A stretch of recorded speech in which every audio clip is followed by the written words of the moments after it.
Vamos para a primeira carta de Pedro, capítulo 3.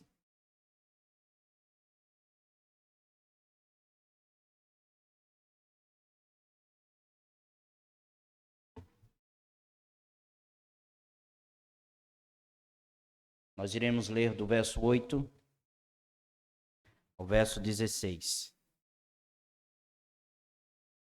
Vamos ficar em pé, meus irmãos, reverentemente, para lermos a palavra de Deus. Capítulo 3, do verso 8 ao verso 16.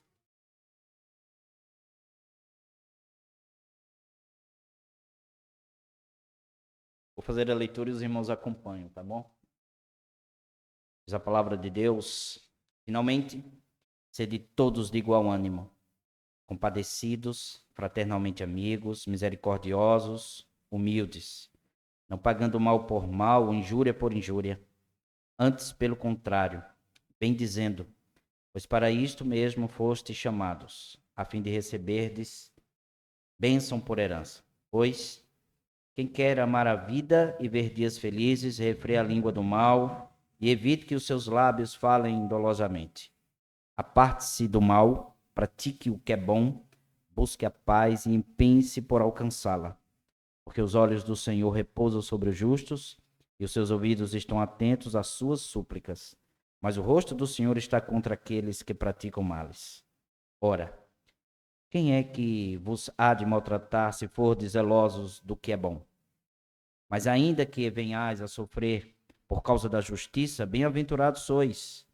Não vos amedronteis, portanto, com as suas ameaças, nem fiqueis alarmados. Antes, santificai a Cristo como Senhor em vosso coração, estando sempre preparados para responder a todo aquele que vos pedir razão da esperança que há em vós, fazendo-o, todavia, com mansidão e temor, com boa consciência, de modo que, naquilo em que falam contra vós outros, fiquem envergonhados os que difamam o vosso bom procedimento em Cristo Jesus. Amém. Deus, ilumina a nossa mente, esclarece o texto para nós.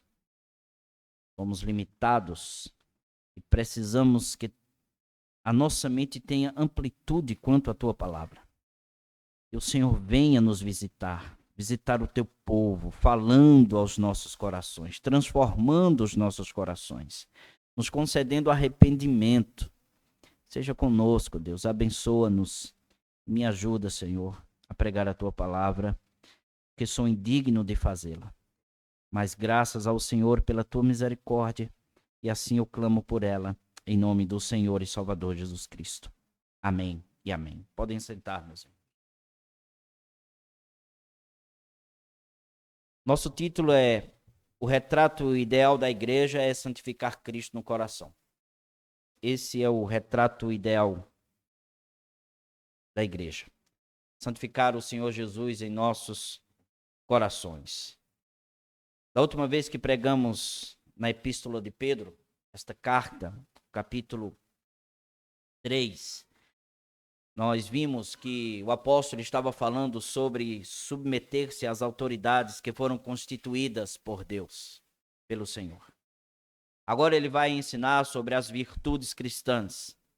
Ele vai ensinar que nós devemos refletir a imagem de nosso Senhor Jesus Cristo nessa sociedade e glorificar a Deus, andando assim de acordo com a vontade do Senhor que está aí em sua palavra. Nessa sessão, meus irmãos, Pedro dá algumas instruções para a igreja ter saúde e bem-estar. Primeiro ele vai falar sobre unidade. Veja o que ele diz logo no verso 8. Finalmente, sede todos de igual ânimo.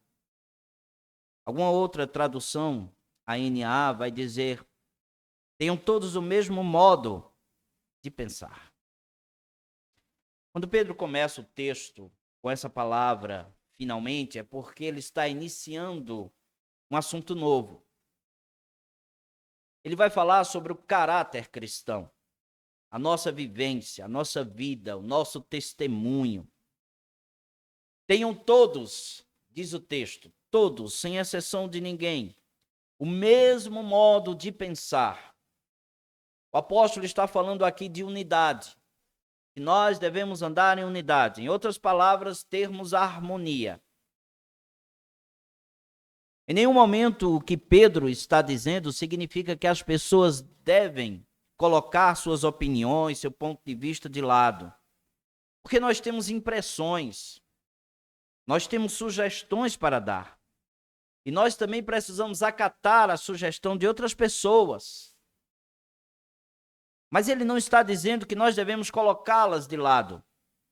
Que nós devemos aceitar tudo sem discernimento. Não está falando isso. Para criarmos essa unidade, não é necessário descartar as diferenças que nós temos. A unidade que o apóstolo fala é que nós precisamos concordar e compartilhar nos pontos essenciais da palavra do Senhor.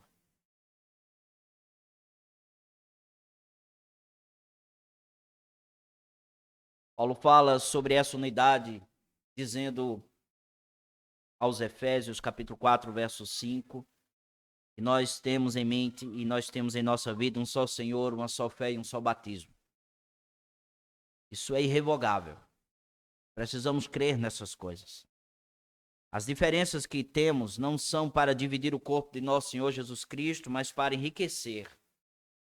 As diferenças, elas enriquecem, porque nós temos dons diferentes, temos talentos diferentes que são dados por Deus, que Deus concede ao seu povo. Existem diferenças de opiniões, porém o que Pedro está dizendo aqui no texto é que nós devemos ser governados pela mente de nosso Senhor Jesus.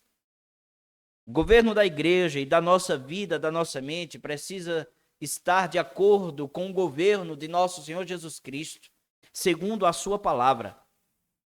Como a palavra de Deus exorta os crentes a andarem de modo que nós devemos pensar a mesma coisa, ter o mesmo ânimo. Paulo disse em outro lugar o seguinte: tendo o mesmo sentimento uns para com os outros, em lugar de serdes orgulhosos, condescendei com o que é humilde. Não sejais sábios aos próprios olhos. Isso está em Romanos 12, verso 16. Diante do texto que nós estamos, diante dessa introdução, o que Pedro está dizendo para que tenhamos igual ânimo, ter o mesmo modo de pensar. Falamos de maneira muito encurtada, podemos dizer assim. Mas para termos unidade e para termos o mesmo modo de pensar à luz do texto do que Pedro está dizendo, nós precisamos ser compassivos ou compadecidos. Veja o que diz o verso 8 ainda. Finalmente, sede todos igual ânimo. Aí ele diz compassivos. Outras traduções traz compassivos. E ainda outra traz compaixão. A ideia que o apóstolo traz aqui é transmitir, não é ter pena do próximo. Ele não está dizendo isso. Mas sim compartilhar de sentimentos comuns. Isto é ter compaixão. Ser compassivo é sentir a dor do próximo. Ter compaixão é sentir a alegria do outro. Cito Paulo mais uma vez, que diz o seguinte: alegrai-vos com os que se alegram, chorai com os que choram. Isto é ter compaixão. Devemos nos interessar pelo próximo. O pastor chamado R.C. Sproul, ele disse nesse texto o seguinte, sobre compaixão. Ele disse assim: certa manhã de domingo, depois do culto de adoração, um membro da igreja cumprimentou-me. Quando apertou minha mão, ele assegurou e disse: pastor, minha filha está na Força Aérea e ela está sendo enviada para o Oriente Médio. Ele começou a tremer, o pai da criança, e as lágrimas escorreram do seu rosto. Foi um momento tocante, disse o pastor. Senti a dor e a preocupação de um pai ao ver um filho ou uma filha indo para uma guerra. Ele me disse: por favor, ore por a minha filha. E eu disse: sim, claro, irei orar. Ele continua dizendo: Eu consegui pegar no sono durante aquela semana antes de interceder por a filha daquele irmão. A situação pesava sobre mim, porque ele havia me comunicado com intensidade e sofrimento. Isto é ter compaixão. Quando o irmão compartilha a sua dor, e a gente sente o peso da angústia, da dor, da tristeza, e a gente se coloca no lugar dele, e ora por ele, e intercede por ele ou por ela, suplicando a Deus: Senhor, tenha misericórdia do meu irmão, tenha misericórdia da minha irmã. Nós precisamos compartilhar as paixões uns com os outros. Por isso a palavra compaixão significa paixão compartilhada, dor, sofrimento.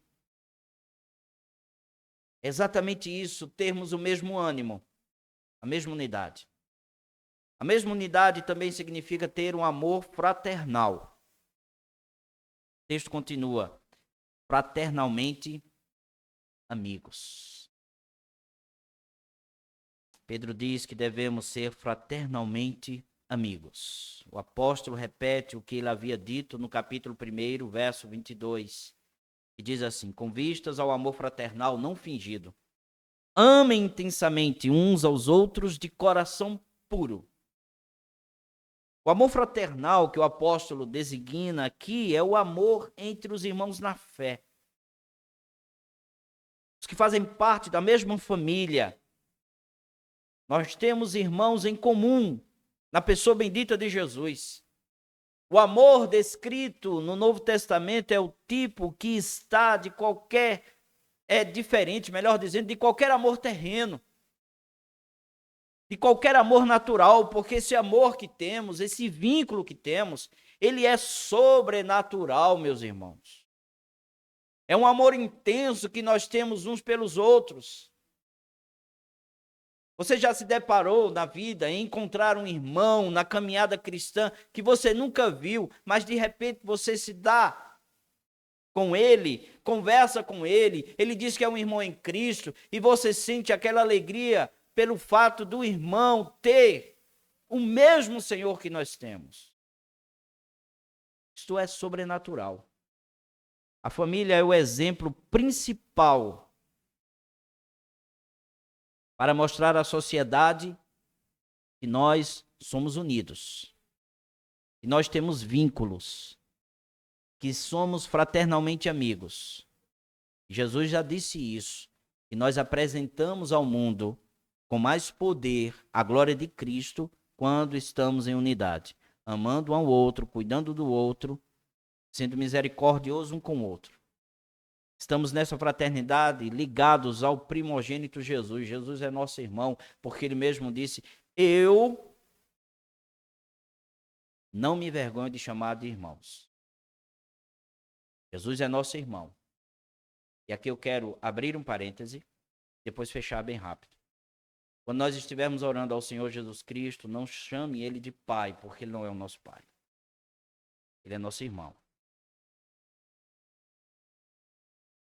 Cristo é o primogênito, dentre muitos que foram adotados pelo Senhor. Fecha parênteses. Esse vínculo, ele é indissolúvel. Você pode não concordar com seu irmão ou com sua irmã, mas são irmãos. Outro ponto para essa unidade é ter misericórdia. Alguns preferem outra tradução do que essa palavra, mas misericórdia ela cai bem no texto. Misericórdia descrita aqui é aquela que vem das entranhas, do fundo do coração. É alguém que não tem o coração endurecido, mas é gentil para com o próximo. Ama ajudar o próximo. Nós podemos tomar como exemplo uma ferida que nós ficamos sensíveis quando estamos para tocar nela.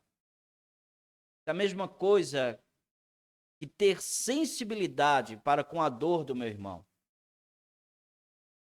Ser sensível, gentil, não ter um coração endurecido e dizer: foi bem feito. Que Deus nos perdoe de tal pensamento. Que Deus tenha misericórdia de nossa vida. Outro ponto para essa unidade é humildade. Jesus ensinou a seus discípulos a humildade quando lavou os pés dos discípulos. Ele estava dizendo com isso que nós devemos ser abnegados no serviço para os nossos irmãos, mostrando-se pronto a cuidar do próximo, seja do menor ao maior. Pedro disse mais à frente: se vistam de humildade, capítulo 5, verso 5. Essas virtudes apresentam a glória da igreja, gente. Misericórdia, humildade. A unidade mostra a glória de nosso Senhor Jesus Cristo no meio do seu povo. Quando os irmãos andam em harmonia, como o corpo de nosso Senhor Jesus Cristo, os crentes experimentam a bênção de Deus. E a bênção de Deus é a herança que Ele nos deu. Veja o que diz o verso 9. Não pagando mal por mal ou injúria por injúria, antes, pelo contrário, bem dizendo, pois para isso mesmo fostes chamados, a fim de receberdes bênção por herança. Estes irmãos estavam sendo perseguidos, maltratados pelos judeus e pelo Império Romano. Já falamos sobre isso. Então Pedro ensina que não devem ser tentados a pagar injúria por injúria, mal por mal, insulto por insulto. Esse tipo de comportamento não tem lugar na vida cristã, gente. O apóstolo está querendo nos ensinar que os cristãos não devem somente seguir os ensinamentos de nosso Senhor Jesus Cristo, mas tê-lo como exemplo e viver a vida de Cristo na nossa caminhada. Porque o Cristo ensinou: eu, porém, vos digo, amai os vossos inimigos e orai pelos que vos perseguem. Mateus 5, verso 44. Além de Cristo ter ensinado, ele também, meus irmãos, agiu dessa forma. Um dos soldados que foi prender o nosso Senhor Jesus Cristo, Pedro, o próprio Pedro, sacou a espada e cortou a orelha do soldado. Jesus pegou a orelha do soldado e colocou no seu lugar. Isso é amar os seus inimigos.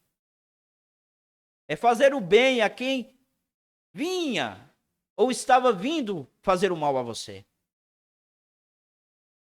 Amando os seus inimigos. Na cruz, quando Jesus foi crucificado e estava sendo assim triturado, ele ora dizendo: Pai, perdoa-lhes porque eles não sabem o que fazem. Lucas 23, verso 34.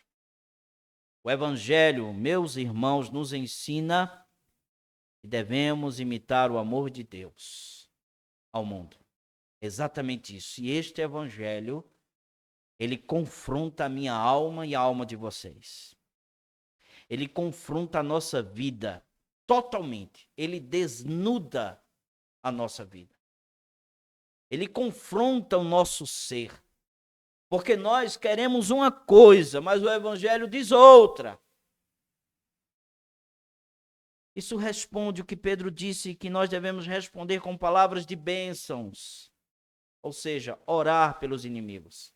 Sermos gentis com eles, através de nossas palavras.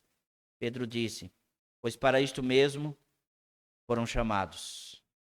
A palavra isto pode ser entendida como sendo tudo aquilo que Pedro estava falando anteriormente, como aquilo que ele vinha falar sobre a herança que nós temos falado aqui. O crente, meus irmãos, não trabalha para ganhar as bênçãos. Ele recebe tudo por herança. Quem é que já recebeu uma herança e já trabalhou por ela? Ela deixa de ser herança. Quantos filhos, quantos netos, quantos familiares receberam riquezas por nunca ter trabalhado por ele? Nós somos ricos em Jesus, mas nunca trabalhamos pela herança. Porque tudo nos foi dado. Quem trabalhou foi Jesus. Quem fez foi ele. Foi ele que foi trucidado na cruz. Foi ele que foi humilhado. Foi ele que orou dia e noite para que tenhamos exatamente esta herança. O conceito de herdar vem dos tempos patriarcais, quando, por exemplo, Isaac abençoou os seus filhos e lhe deu a herança da terra. Isso está em Gênesis 27. Nunca se trabalha para se receber uma herança. Coloque isso em sua mente. É uma dádiva. É um presente. Isso é a base das virtudes. Eu quero chamar aqui base das virtudes, do que Pedro está dizendo, porque o que ele vai citar agora é o que está descrito no livro dos Salmos, capítulo 34, verso 12 ao 16. O que está aí do verso 10 ao verso 12. Vamos ler. Pois quem quer amar a vida e ver dias felizes, refreia a língua do mal e evite que os seus lábios falem dolosamente. Aparte-se do mal, pratique o que é bom, busque a paz e empenhe-se por alcançá-la. Porque os olhos do Senhor repousam sobre os justos e os seus ouvidos estão abertos às suas súplicas. Mas o rosto do Senhor está contra aqueles que praticam males.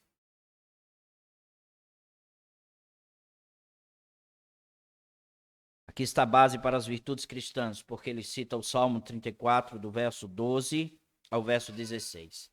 Eu vou ler o Salmo para vocês, que diz assim: quem é um homem que ama a vida e quer longevidade para ver o bem? Refreia a língua do mal e os lábios de falarem dolosamente. Aparta-te do mal e pratica o que é bom. Procura a paz e empenhe-se por alcançá-la. Os olhos do Senhor repousam sobre os justos e os seus ouvidos estão abertos ao seu clamor. O rosto do Senhor está contra os que praticam o mal, para lhes extirpar da terra a memória. As expressões que Pedro cita do Salmo são as seguintes. Primeiro, aquele que quer amar a vida e ver dias felizes. Verso 10. Pedro, em nenhum momento, está nos ensinando aqui que não teremos problemas na vida. Quando ele está dizendo assim, você quer ver dias felizes, ele não está dizendo, olha, vocês não irão passar por problemas na vida. Até porque esses irmãos que receberam a carta estavam sendo perseguidos, maltratados, alguns morreram, outros perderam seus parentes, perderam irmãos queridos. Então essa expressão sugere que o crente desfrute e tenha satisfação na vida que Deus deu a ele por meio de Jesus, porque essa satisfação que nós temos em Jesus, ela independe daquilo que nós ganhamos ou perdemos. Porque Cristo é tudo em todos os que creram. Não importa as circunstâncias exteriores, devemos ter um amor pela vida gloriosa que Deus nos outorgou em Jesus. Paulo disse o seguinte: alegrem-se sempre no Senhor. Outra vez digo, alegrem-se ou alegrai-vos. E como posso fazer para ter dias felizes? Ou o que eu posso fazer para ter dias felizes? Pedro responde no mesmo texto: refreia a língua do mal e pratique o bem. Verso 10 e 11. Quer ver dias felizes? Refreia a língua, gente. Oh, meu Deus, como é difícil essa língua ser domada. Que Deus tenha misericórdia de nós. Refrear a língua do mal e não praticar o mal é o que ele já havia falado anteriormente. Isto é, não retribuir mal por mal. Seja falando, seja praticando. Controle a sua língua e aí você verá dias felizes. Mas em segundo lugar, ele diz o seguinte: busque a paz e empenhe-se por alcançá-la, verso 11. Pedro também lembra as bem-aventuranças dos pacificadores. Mateus capítulo 5, verso 9. A força aqui é trabalhar. Empenhe-se. É empenhar, trabalhar arduamente, suar, viver de modo que nós devemos buscar com intensidade a paz. Isto significa que em vez de retribuir mal por mal, eu faço bem a quem me faz mal. Isso nos ensina a trabalhar pela reconciliação minha com o próximo. Mas eu não só devo trabalhar da minha reconciliação com o próximo, mas eu devo trabalhar pela reconciliação dos meus irmãos quando estiverem birrentos. É cuidar para que esta unidade possa prevalecer. Empenhe-se por alcançá-la. Porque devemos praticar o que Pedro está dizendo aqui. Ele diz aí no verso 12: porque os olhos do Senhor repousam sobre os justos e os seus ouvidos estão abertos às suas súplicas. Mas o rosto do Senhor está contra aqueles que praticam males. Isso significa que Deus olha, meus irmãos, para os justos em Jesus Cristo que praticam estas coisas e Ele escuta as orações deles. Quando o texto diz aqui, o rosto do Senhor está contra aqueles que praticam mal, está dizendo o seguinte, é o contrário do que ele disse antes. O Senhor não vai escutar as suas orações. Devemos buscar viver exatamente como o Senhor e Salvador Jesus Cristo. Esse é o retrato de uma igreja que Deus planejou segundo a sua palavra. Isto significa santificar Cristo como Senhor em nosso coração. É o que ele vinha falando antes e o que ele vem falando depois também. Santificar Cristo, a partir aí do verso 13, né? E aqui o apóstolo Pedro, ele volta, ou está voltando, meus irmãos, ao ensinamento anterior, quando ele diz no capítulo 2, verso 12, tendo conduta exemplar no meio dos gentios, para que quando eles os acusarem de malfeitores, observando as boas obras que vocês praticam, glorifiquem a Deus no dia da visitação. Já expomos esse texto. Pedro está ensinando, meus amados irmãos, que nós devemos viver de modo exemplar na sociedade. Para que os adversários observem a nossa conduta e glorifiquem a Deus, exaltem ao Senhor. A maneira de vivermos na sociedade importa para Deus. A gente está muito distante disso e coloca Deus muito distante disso. Eu acho que Deus não está preocupado com como eu estou vivendo, mas Ele se preocupa, gente. Ele preocupa-se com cada um de nós e a maneira que estamos vivendo. Esta acusação já existia nas Escrituras do Antigo Testamento, por isso, Paulo, ele cita exatamente o que está lá atrás. Paulo diz o seguinte, pois como está escrito, o nome de Deus é blasfemado entre os gentios por causa de vocês. Mesmo que em nosso contexto traga sofrimento pela verdade, nossa conduta, Pedro nos encoraja, dizendo que nós devemos amar o Senhor, mesmo diante das adversidades, problemas, porque Deus é por nós. Deus está a nosso favor. Pedro faz uma pergunta retórica, logo no verso 13. Veja o que ele diz no verso 13. Ora, quem é que vos há de maltratar se fordes zelosos do que é bom? Deus está aqui usando o apóstolo para ensinar os irmãos, por meio desta pergunta, que a pessoa que deseja maltratar você por causa do evangelho, ele é malfeitor. Ele está afastado da bondade de Deus. Ele está alheio ao evangelho. Existem no contexto ataques aos cristãos. Quando Pedro estava escrevendo. Ataques aos cristãos ferrenhos. De maneira que eles estavam sofrendo, meus irmãos. Estavam sendo injuriados por praticarem o que é bom. Nós não temos nenhuma perseguição armada em nosso país, por enquanto. E louvado seja Deus por isso. Mas possa ser que algum de vocês tenha algum tipo de perseguição no trabalho, na família, entre os amigos, pelo fato de dizer que é um cristão, que ama Jesus e que obedece sua palavra. Havia no período de Pedro ataques materiais, ataques físicos, pelo fato dos cristãos estarem fazendo o bem. A pergunta aqui retórica de Pedro, do apóstolo, parece dizer que ninguém vai lhe fazer mal se vocês fizerem o bem. Não parece isso. Vou ler novamente. Ora, quem é que vos há de maltratar se fordes zelosos do que é bom? Ele não está dizendo isso, porque logo no verso 14, ele diz que nós estamos sofrendo por causa de injustiça.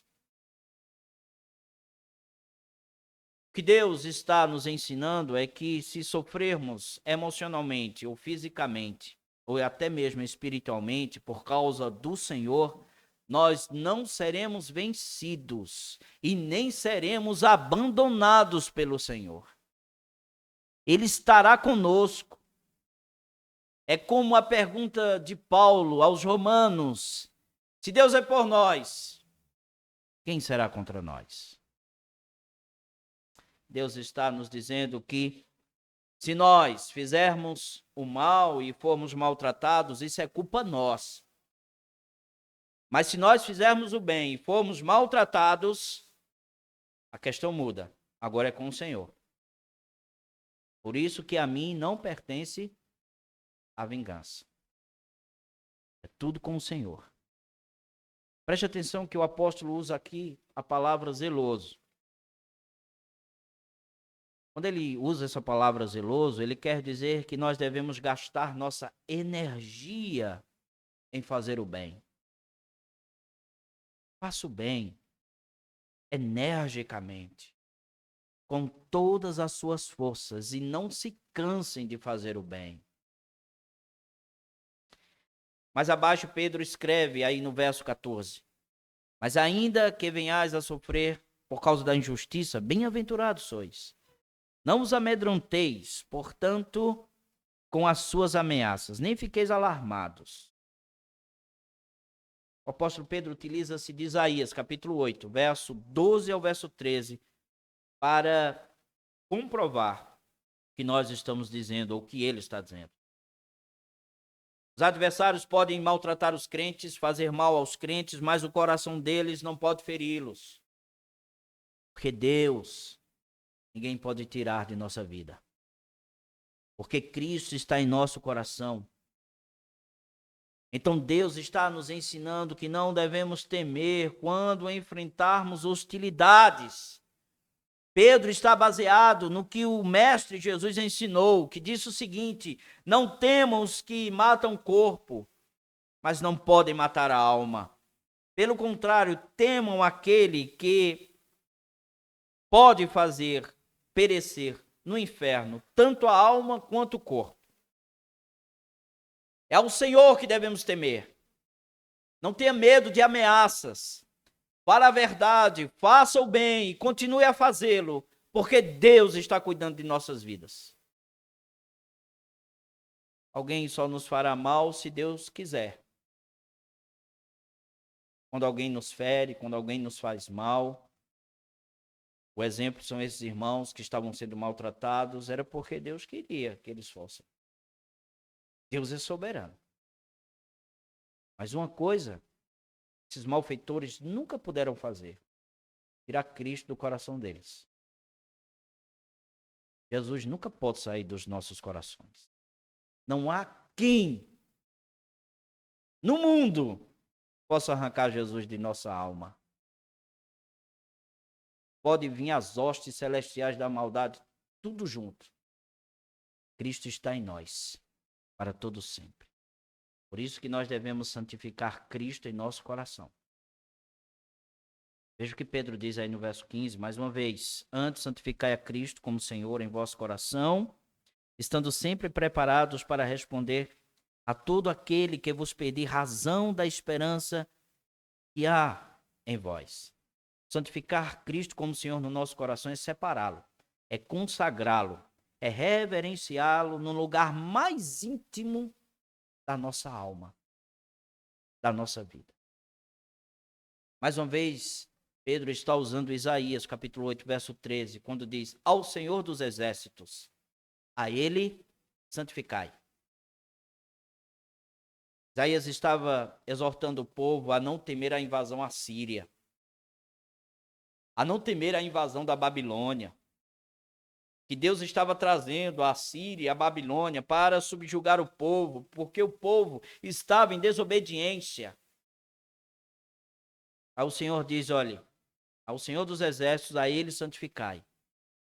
Que o Senhor estava dizendo a Isaías e ao seu povo, e também a nós, é o seguinte, olha, quando os assírios e a Babilônia levar você, ou vocês, onde vocês estiverem, glorifiquem o Senhor ali onde vocês estão. Isso nos ensina que o que venha a acontecer conosco é ali que nós devemos honrar o Senhor. Bendizer o seu nome, louvá-lo e consagrar o seu nome em nossa vida. O apóstolo Pedro traz o mesmo encorajamento para nós. Adorem a Deus, santifiquem Ele em seus corações e o próprio Senhor cuidará de vocês. Como é difícil não olharmos para as ameaças, para as contradições. O que Deus nos ensina é que adore ao Senhor mesmo diante de tudo isso. Santificar ou reverenciar Cristo nos nossos corações é dizer que crer na verdade que Cristo está no controle de nossas vidas. Que Deus é o governante e controla todas as coisas. Santificar Cristo no coração é manter uma confiança íntima, arraigada e contínua em Cristo Jesus como Senhor e Rei de nossa alma. Como cristãos, nós devemos consagrar Jesus no coração porque é a parte central da nossa existência humana, como disse Salomão. Porque do coração procede as fontes da vida. É aqui que procede tudo. Quando nós o santificamos em nosso coração, nós sabemos falar, responder, cuidar, amar. Santificando Cristo no coração é dando testemunho diante dos homens. Veja o que ele diz aí no verso 15, estando sempre preparados para responder a todo que é aquele e pedir razão da esperança que vocês têm. A cena aqui é de um tribunal, gente. Vocês perceberam? Que existem acusadores e que nós devemos se defender. Alguém que pede a razão da fé de vocês. A palavra que Pedro usa aqui, responder, preparados para responder, é apologia. É a defesa da fé. Defender-se das acusações que o mundo aí fora questiona sobre a nossa vida. Nós estamos preparados para responder? Se nós vivêssemos em um país que perseguisse os cristãos, esse texto faria sentido, mas parece que para nós não faz nenhum sentido. Como fez para Pedro e João no Sinédrio, Atos capítulo 4, como fez para Estevão, que foi acusado e apedrejado, como fez também para Paulo diante dos magistrados, Atos capítulo 22. Podem ser acusações formais e podem ser acusações não formais.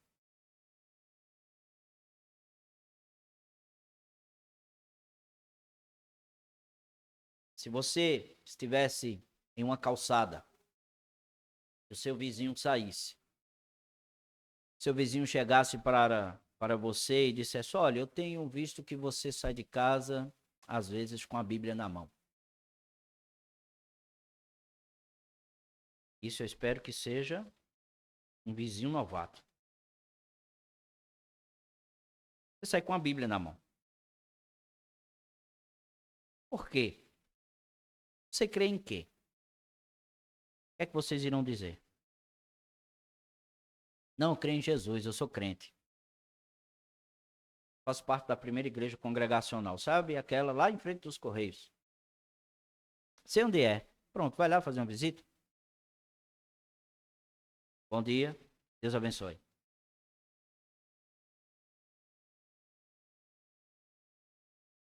Carrego uma Bíblia porque eu fui redimido pelo sangue de Jesus. Eu fui salvo por ele. Você foi salvo? Fui salvo. Como é que você foi salvo? Eu fui salvo pela fé. Porque eu sou um pecador. Mas mesmo assim, Deus me amou tanto que deu o seu Filho Jesus Cristo. Mas ele só deu para você? Não, ele deu para você também, se você crer nele como Senhor e Salvador. E como é que eu sei que eu sou salvo? As perguntas vai. Quando você crer nele como Senhor e Salvador e é batizado com o Espírito Santo. Ah, mas quando eu sou batizado com o Espírito Santo, eu tenho que rodar, eu tenho que falar em outras línguas? Não, não, não, não. É somente crer. E você é batizado com o Espírito Santo.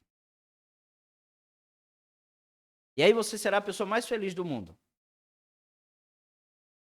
Mesmo se o problema chegar e a dificuldade chegar, você é feliz para sempre. E aí, dependendo da conversa, a gente passa uma tarde.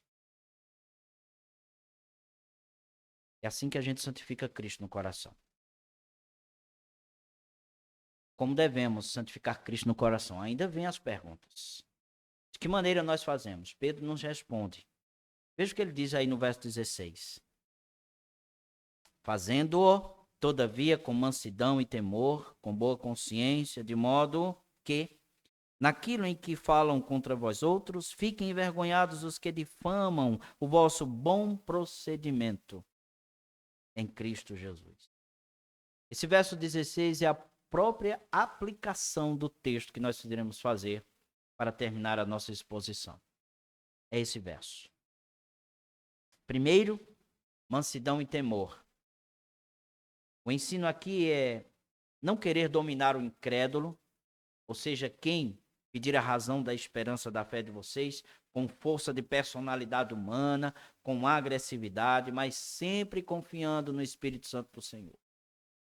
Fale a verdade, prega a verdade, o Espírito encarrega de aplicar aquela verdade ao coração do pecador. O Espírito Santo é quem convence o pecador do pecado, da justiça e do juízo.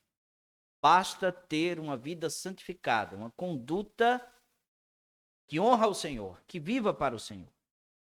Segundo, boa consciência e boa conduta. Pedro, ele não está aqui ensinando a perfeição do crente nesse mundo. Ele está ensinando duas coisas. Primeiro, nós devemos evitar cada dia a desobediência consciente e intencional com relação a Deus. O pecado em nossa vida, ele precisa ser um acidente, não ter uma intencionalidade. Segundo, mantendo a prática do arrependimento e da oração para pedir perdão a Deus. Terceiro, o propósito da conduta é a vergonha dos acusadores. Olha que coisa. A intenção é que por meio de nossa conduta, aqueles que nos acusam sejam envergonhados. Mas a vergonha deles não deve ser a nossa alegria. Não é isso que Pedro está ensinando. Não devemos nos alegrar com a vergonha alheia. O propósito aqui é que diante, meus irmãos, da boa consciência e da verdade pregada e da conduta que vivemos, a calúnia daqueles que nos caluniam deve fazer com que os seus corações se arrependam e creiam eles no Evangelho. Creiam eles em Cristo. Porque nós cremos em Cristo. E temos Ele como nosso Senhor e Salvador. E nós rogamos ao Senhor que aqueles malfeitores também sejam convertidos. Esse é o amor cristão. Porque somente Cristo pode trazer salvação para os algozes. Deus seja bondoso. Deus nos dê a virtude de Jesus. Em nome do Senhor. Vamos orar, meus irmãos. Aplicar a Deus seus benefícios. Senhor, o Senhor é bom, cheio de misericórdia. Nós te louvamos pela palavra do Senhor. Te louvamos por ela estar sendo, Senhor Deus, pregada. O Senhor tem sido bom com a nossa vida, com a nossa igreja. Que o Senhor nos ajude, Deus, a pregar a tua palavra e nos mantermos fiéis ao texto. Que a verdade não se aparte do nosso coração. pois somos tendenciosos a fugir da verdade. Mas o Senhor tem sido bom conosco e tem nos atraído à verdade que é a pessoa de Jesus. Essa palavra esteja no coração da tua igreja, do teu povo, daqueles que ouviram, tanto aqui quanto, Senhor, online. O Senhor derrame graça e salvação. O Senhor traga transformação em nossas vidas. Oramos, meus irmãos, oramos, Senhor, melhor dizendo, pelo teu povo, pelos nossos irmãos. Aqueles que estão enfermos, sejam abençoados, sejam curados. São muitos irmãos que estão, Senhor, enfermos e que o Senhor derrame as misericórdias do Senhor. Tem alguns que estão viajando, que o Senhor também os abençoe, os proteja. Oramos também pelos irmãos que foram à Água Preta. Deus tenha misericórdia. Traz eles de volta, Senhor, com a tua boa mão, com a tua proteção, para a glória do Senhor e Salvador Jesus Cristo. Pedimos pelos casais da igreja que o Senhor fortaleça, os abençoe, conceda humildade à nossa vida, que o Senhor venha trazer bênçãos para aqueles que estão necessitando, Senhor Deus, de trabalho, venha abençoar nossa cidade, a economia do nosso país. Deus, como tem descontrolado, Senhor, o governo de nosso país. Abençoa, Deus. Traz a tua graça, Senhor, sobre nós. São tantas inimizades por conta de política. Ajuda o teu povo a não enveredar por esse caminho, mas refletir a majestade de Jesus. Abençoa, Senhor, a nossa cidade, o prefeito, os vereadores, aqueles que estão na regência. Dá a eles sabedoria para governarem segundo a tua palavra, para a glória do Senhor e Salvador Jesus Cristo. Nos ajuda em nome do Senhor e Salvador Jesus Cristo. Amém e amém. Que Deus seja louvado.